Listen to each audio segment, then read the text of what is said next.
Élie va venir. Mais je vous le déclare, Élie est déjà venu.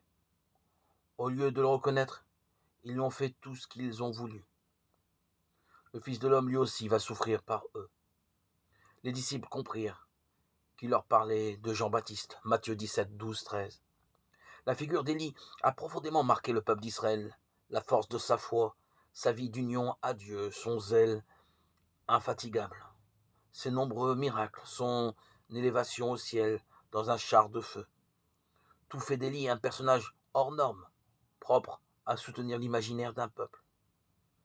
Puisqu'il n'est pas mort selon la loi commune de la nature, il paraissait évident qu'il devait revenir pour achever son travail de rassemblement autour de Dieu. Aussi, les croyants attendaient-ils son retour, et c'est ce que confirme la parole de Jésus.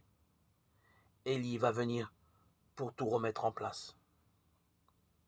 Mais Jésus, de manière contradictoire, va plus loin. Élie est déjà venu.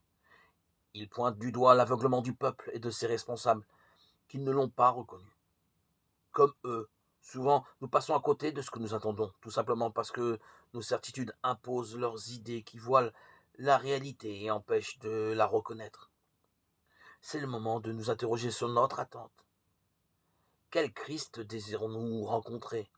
Celui à l'image de nos rêves ou celui qui vient à nous? Il est bien clair qu'il faut renoncer à tout ce qui n'est pas Dieu pour pouvoir accueillir celui qui vient à nous.